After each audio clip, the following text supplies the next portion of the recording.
সালাউদ্দিন পদত্যাগ করবেন না, আবারও নির্বাচনে দাঁড়াবেন। নীরবতা ভাঙলেন কাজী সালাউদ্দিন। পদত্যাগের দাবি উড়িয়ে বাংলাদেশ ফুটবল ফেডারেশনের পঞ্চম মেয়াদে নির্বাচন করবেন বলে জানিয়েছেন তিনি।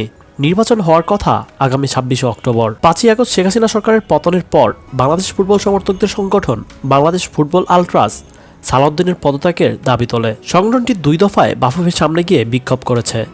রোববার সংগঠনটি সালাউদ্দিনকে পদত্যাগের আলটিমেটাম দেয়। তবে সেই আলটিমেটামকে কোনো গুরুত্বই দিচ্ছে না ২০০৮ থেকে বাফুফের সভাপতি পদে থাকা সালাউদ্দিন। তিনি বলেন, আমি পদত্যাগ করব না, নির্বাচন করব।